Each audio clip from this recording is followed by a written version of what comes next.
নমস্কার। আজ ২৯শে মার্চ ২০২৫। আর আজ রাতে ৩০ বছর বাদে শনিদেব কিন্তু কুম্ভ রাশি থেকে মীন রাশিতে গোচর করতে চলেছেন। তাই বলবো, করো এই একটি কাজ, জীবনে কিন্তু মিরাক্কেল ঘটবে। কী করতে হবে? যারা মেষ রাশির জাতক জাতিকারা রয়েছে, প্রতিদিন কিন্তু কুকুরকে রুটি খাওয়াও, খুব ভালো ফল পাবে। যারা বৃষ রাশি রয়েছে, বলবো প্রতি শনিবার প্রবাহিত জলে সাদা সর্ষে এবং কালো তিল একসাথে কিন্তু ভাসাও।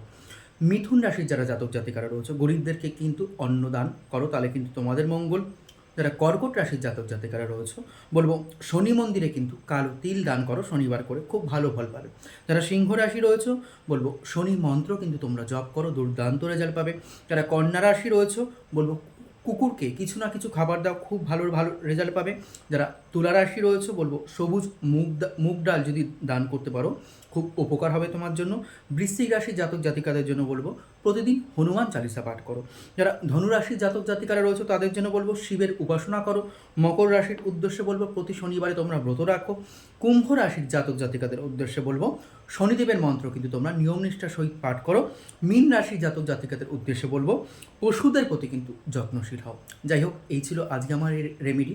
কেমন লাগলো রেমেডিটা অবশ্যই কমেন্ট করে লিখে জানিও। আর যদি ভালো লেগে থাকে একটি লাইক একটি শেয়ার কিন্তু অবশ্যই করে দিও। নমস্কার, জয় মা।